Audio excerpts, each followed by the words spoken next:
The latest, ex-cabinet secretary Shalala wins House primary file. In this July 31, 2018, file photo, President Donald Trump, right, shakes hands with Florida Republican gubernatorial candidate Ron DeSantis during a rally in Tampa, Florida. Florida voters are going to the polls, Tuesday, August 28, 2018, to select nominees to replace Republican Governor Rick Scott in an election that's caught the attention of Trump. AP photo, Chris O'Meara, file, Tallahassee, Florida. AP, the latest on the primary election in Florida, all times local, 9:30 p.m. Former Clinton administration cabinet member and university president Donna Shalala has won the Democratic nomination for a U.S. House seat in Florida. Shalala defeated four candidates Tuesday in the Miami area race. Incumbent Republican Rep. Ileana Ros-Lehtinen is retiring. The seat is widely viewed as one of the Democrats' best chances for a pickup. 77-year-old Shalala served 8 years as President Bill Clinton's Health and Human Services Secretary. She also was president of both the University of Miami and the University of Wisconsin. Shalala banked that voters would see her experience as an asset. The Democratic candidates had similar positions on most key issues, such as tackling climate change, reducing gun violence, improving health care, and overhauling immigration. But none could match Shalala's lengthy record or familiar name. ____9:10 p.m. Tallahassee Mayor Andrew Gillum has won the Democratic nomination in his quest to become Florida's first black governor. Gillum won the primary Tuesday after upsetting a field of better-known and better-funded candidates. He defeated a field that included former U.S. Rep. Gwen Graham, who aimed to follow her father to the office and become the state's first woman governor. Gillum was a favorite among many groups that call themselves progressive Democrats. U.S. Senator Bernie Sanders of Vermont endorsed him. Gillum spent only $6.5 million on a primary where billionaire Jeff Green spent $38 million and millionaire former Miami Beach Mayor Philip Levine spent about $29 million of his fortune. He faces Republican nominee U.S. Rep. Ron DeSantis in the race to replace term-limited Republican Governor Rick Scott. ____8 p.m. U.S. Rep. Ron DeSantis has won Florida's Republican nomination for governor, with the help of President Donald Trump's endorsement to overtake an opponent with a long history in Florida politics. DeSantis defeated Agriculture Commissioner Adam Putnam on Tuesday and faces the Democratic challenger in the race to replace term-limited Republican Governor Rick Scott. DeSantis entered the race in January and largely built his name recognition with near-nightly Fox News appearances.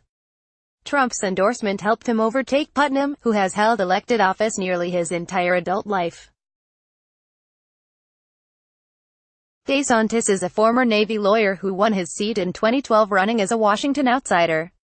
He ran for Senate in 2016 but dropped out of the race when Republican U.S. Senator Marco Rubio decided to run for re-election after a failed presidential campaign. ____Florida Gov. Rick Scott is heading into a bitter and expensive clash with U.S. Senator Bill Nelson after an easy win in the Republican primary.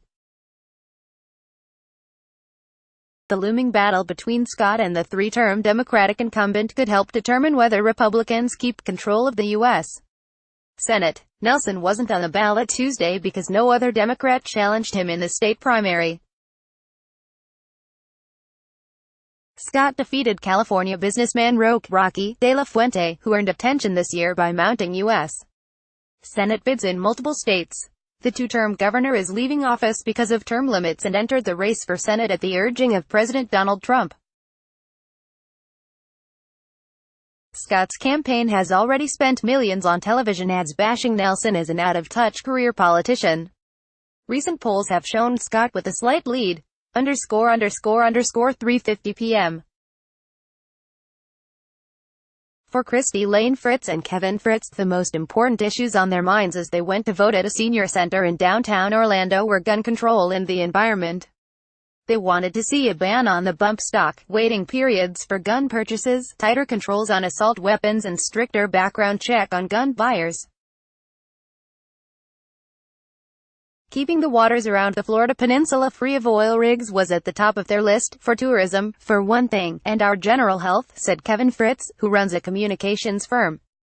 The Orlando couple had a hard time deciding on the Democratic gubernatorial candidates, and several of the 5 candidates shared so many similar positions. They settled on Gwen Graham within the last few days. There wasn't so much a defining factor as much as going with my gut, said Christy Lane Fritz, ______3:50 p.m. Corey Decker has kids in public school, so education was her priority when she went to vote Tuesday at a senior center in downtown Orlando, dodging raindrops on the way. She wanted to see higher pay for teachers and a pullback from high-stakes testing. We need pressure from the government for testing to let up because my kids are very stressed by all the testing, said Decker, who lives in Orlando. It plays too big a role in our lives. Decker and her husband were on the fence for a long time on who to vote for the Democratic gubernatorial nomination. They don't have cable television and didn't see many candidate ads, so they made their decision in the past few days by doing a lot of reading in newspapers and online. They picked Gwen Graham, _____2:45 p.m. A Florida Republican was trying to decide between a candidate for governor endorsed by President Donald Trump and the state's agriculture commissioner as he entered a polling place in Fort Lauderdale. John Cook, a 42-year-old who works in software marketing, says he was leaning toward Agriculture Commissioner Adam Putnam on Tuesday. Cook says he's a relationship guy who votes for the candidates that give him the warm and fuzzies. He described Putnam as having that guy-next-door appeal, holding down home barbecues while DeSantis made rounds on Fox television. He says he wonders if Putnam's strategy will prevail because the population watches the news, _____1:35 p.m. An 84-year-old Florida man says he's done with Republicans, adding that he's for any Democrat. Jim McCauley and his 79-year-old wife Nancy voted for Gwen Graham for governor in the Democratic primary on Tuesday. They cast ballots at the Mainland, a retirement community in Pinellas Park, which is near St. Petersburg. McCauley says he's always voted by the man, and not the party. He didn't vote for President Donald Trump. He says he and his wife remember when Graham's father, Bob Graham, was governor and were very, very happy with him. He says they believe his daughter can follow in his footsteps. 67-year-old Sharon Grant drove her golf cart to the same polling place and voted for Republican Ron DeSantis for governor. She originally supported Agriculture Commissioner Adam Putnam but changed her support when Trump supported DeSantis.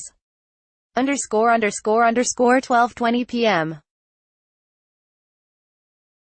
Concerns about climate change and school safety are the main reasons two South Florida voters say they are supporting former Miami Beach Mayor Philip Levine in the Democratic gubernatorial primary. Michael Lefevre is a 29-year-old Democrat who works in the transportation industry. He said after voting Tuesday that Levine has been a champion of climate change. Lefevre added that he thinks South Florida should be better represented in the capital, Tallahassee.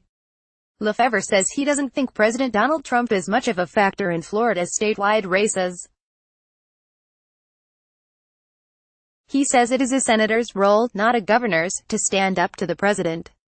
Lefevre also voted for Democratic U.S. Senator Bill Nelson, whose challenger in November is likely to be Republican Governor Rick Scott.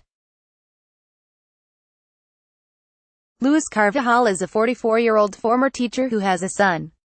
Carvajal says he voted for Levine because he views protecting schools as the #1 issue in the governor's race. He says he's not opposed to guns but believes some sort of restrictions should be placed on assault weapons. This item has been edited to correct spelling of Lefevre, _____11:20 a.m. A University of Miami political science professor says he voted for Gwen Graham in Florida's Democratic primary for governor because he believes 2018 is the year of the woman. Gregory Koger also said he believes Graham will make the strongest candidate in November's general election. After casting his ballot on Tuesday, the 47-year-old said it was a tough choice because there were a lot of good candidates in the Democratic primary. He said he believes Graham can help turn out a lot of voters, make people feel enthusiastic and provide a nice contrast in the race. Graham is the daughter of former U.S. Senator and Florida Governor Bob Graham. Koger cited Medicaid expansion as another reason he selected Graham because he feels it is life or death for thousands of Floridians. He says it's ridiculous that Florida has been rejecting Medicaid expansion so that the Republican legislators can have a personal talking point. ___11:20 a.m. President Donald Trump's endorsement played a major role in Josie Parks' decision to vote for U.S. Representative Ron DeSantis in Florida's Republican primary for governor. The 68-year-old interior designer and architect from Coral Gables says she believes DeSantis is a true Republican. After casting her ballot on Tuesday morning, Park said she believes in Trump's policies and that DeSantis is also a very conservative person. While Park said she supports the president, she added that she doesn't love the way he opens his mouth too much, sometimes saying things that are not quite appropriate. DeSantis is running against Agriculture Commissioner Adam Putnam in the Republican primary. ___3:20 a.m. Florida voters are going to the polls to select nominees to replace Republican Gov. Rick Scott in an election that's caught the attention of President Donald Trump. Trump endorsed U.S. Rep. Ron DeSantis in the Republican primary for governor over Agriculture Commissioner Adam Putnam. In the Democratic primary, former U.S. Rep. Gwen Graham is seeking to win the nomination in hopes of following her father, Bob Graham, into the governor's office. Graham is being challenged by former Miami Beach Mayor Philip Levine, Tallahassee Mayor Andrew Gillum, billionaire Jeff Green and Orlando area businessman Chris King. Florida is also picking its nominees for Agriculture Commissioner and Attorney General.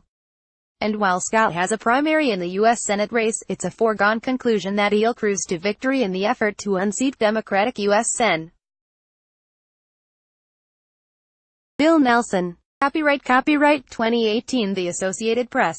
All rights reserved. This material may not be published, broadcast, written or redistributed.